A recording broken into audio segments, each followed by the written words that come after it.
देखिए, लोकसभा को लेकर प्रदेश की इलेक्शन कमेटी की सभी जो हमारे कोऑर्डिनेटर हैं उनकी छानबीन समिति की बैठक प्रदेश के अंदर हो चुकी है और अभी हमारे सभी कोऑर्डिनेटर सभी जिलों के अंदर, सभी विधानसभाओं के अंदर, ब्लॉकों के अंदर जा रहे हैं मौजूदा समय में। और यही नहीं, हमारे प्रदेश प्रभारी रंधावा साहब, डोटासरा जी और मैं, हम तीनों लोग मिलके 1 तारीख से 7 जिलों के अंदर वहीं पे जाएंगे, जिसमें 1 तारीख को गंगानगर, 2 तारीख को बीकानेर, 3 तारीख को बाड़मेर, 4 को चूरू, 5 को सीकर, 6 को झुंझुनू और 7 को जयपुर ग्रामीण लोकसभा क्षेत्रों की मीटिंग हम वहाँ पे जाके कार्यकर्ताओं से लेंगे और कार्यकर्ताओं से 1 to 1 संवाद करेंगे।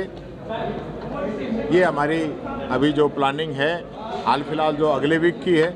बाकी सभी जगह पे हमारे कोऑर्डिनेटर पहुंचकर कार्यकर्ताओं से फीडबैक ले रहे हैं। लोकसभा चुनाव से पहले बिहार में नीतीश कुमार ने इस्तीफा दे दिया है, ये एक बड़ा झटका नहीं है इंडिया गठबंधन को लेकर? देखिए, बड़े झटके की बात नहीं है, ये पहले से ये बात जानकारी में थी। खड़गे साहब ने जैसा कि खुद ही कहा है कि काफ़ी समय से चल रहा था और वो तो आया राम गया राम कुछ लोग होते हैं, अब इसमें तो हम क्या कह सकते हैं। देखिए, जिस प्रकार का जो समय चल रहा है देश के अंदर, वो बड़ा कठिन समय है। मैं ये कहना चाहूँगा, गठबंधन या विपक्षी जो पार्टियां हैं उनको लगातार तोड़ने का काम ये लोग कर रहे हैं। एक तरफ तो ये 400 पार की बात कर रहे हैं, जब 400 पार हो रहे हैं तो फिर क्यों किसी को तोड़ते घूम रहे हैं? इनमें कमजोरी है।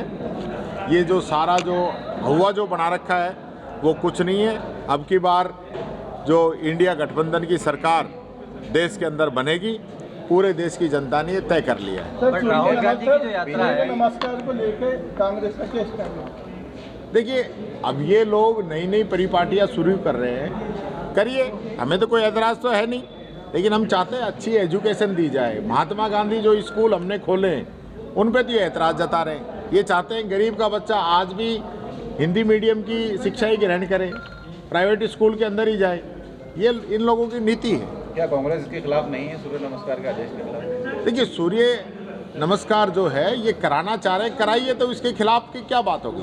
कांग्रेस कार्यकाल में कुछ क्यों नहीं कराया गया? आपने कहा अच्छा है। कांग्रेस का वोट बैंक माइनॉरिटी है, माइनॉरिटी में सूर्य नमस्कार करना कोई जरूरी नहीं है, तो माइनॉरिटी की भावनाओं का आपके कार्यकाल में, कांग्रेस के कार्यकाल में देखिए, मेरी बात सुनिए। ये माइनॉरिटी भी ये चीज़ समझ रही है, हम भी समझ रहे हैं, दलित भी समझ रहा है, पिछड़ा भी समझ रहा है, सब लोग समझ रहे हैं क्या देश के अंदर किस प्रकार से ये लोग सिर्फ जाति और धर्म के आधार पर राजनीति कर रहे हैं, ये आप सब लोग जान रहे हैं। देखिए, जलदाय मंत्री कन्हैयालाल चौधरी का कहना है कि कांग्रेस सरकार में कई सारे घोटाले हुए हैं, चाहे फिर वो जल जीवन मिशन हो, उसको लेकर आप किस तरह से काउंटर करें? भाई, जल जीवन मिशन को लेकर काफ़ी समय से ईडी और ये सब लोग लग रही एजेंसियां इनकी, तो घोटाले उजागर क्यों नहीं कर रहे हैं लोग? आप एक तरफ कांग्रेस शासन पे घोटाले बता रहे हो और दूसरी तरफ आपकी केंद्र के अंदर सरकार है, आप रोज़ाना छापे भी मार रहे हो, तो उसमें आपको क्या मिला आप बताइए। आपने डोटासरा जी के छापा मारा, आपने धर्मेंद्र राठौड़ के छापा मारा, आपने राजीव अरोड़ा जी के छापा मारा, आपने महेश जोशी जी के छापा मारा, तो आप कुछ बताइए तो सही, इनमें क्या निकला है? जनता के सामने बात आनी चाहिए।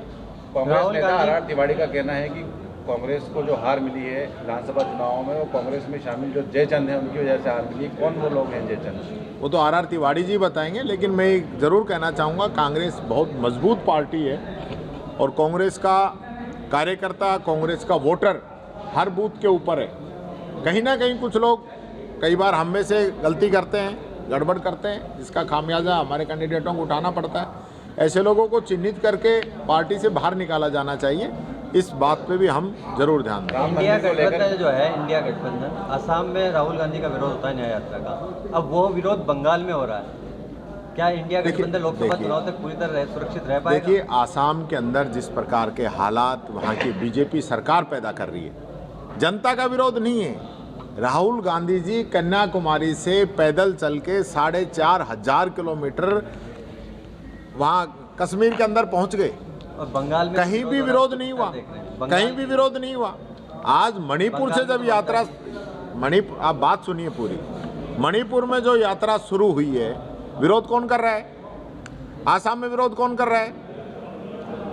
ये बीजेपी की जो गवर्नमेंट है वहीं पे विरोध कराया जा रहा है। बंगाल में कोई यात्रा का विरोध नहीं है, आसाम में यात्रा को रोका गया है। राहुल गांधी जी को मंदिर में जाने के लिए रोका गया है, दर्शन नहीं करने दिए हैं। ये क्या बात हुई? अमित शाह जाए तो उस रूट पे जा सकता है, राहुल गांधी जाए तो उस रूट पे नहीं जा सकता। आप लोकसभा चुनाव की तैयारियों की बात करते हैं, बीजेपी कह रही है कि राम मंदिर निर्माण के बाद अब कांग्रेस के पास कोई मुद्दा नहीं बचा है, कांग्रेस का और इंडिया गठबंधन का सफाया होना तय है। तो बीजेपी प्रचार करना छोड़ दे।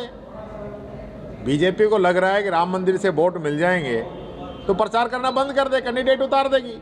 क्यों गली गली घूम रहे हैं? सर कांग्रेस लोकसभा में क्यों घर घर जाके चावल बंटवा रहे हैं? क्यों गली गली घूम रहे हैं? अगर ये जीत रहे हैं तो आप देखिए, ज़्यादा बहम नहीं करना चाहिए।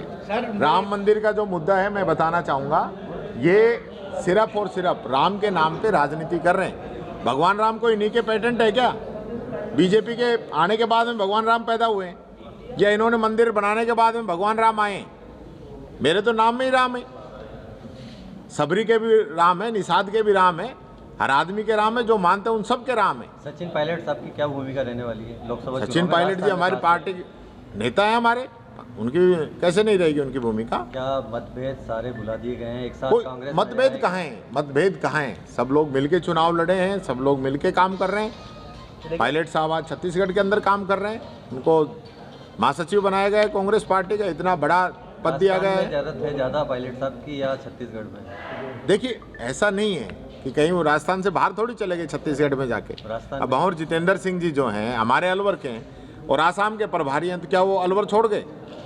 ये सिर्फ मीडिया इन चीज़ों को बना के आपस में हमें बांटने का काम करती है, ये गलत है।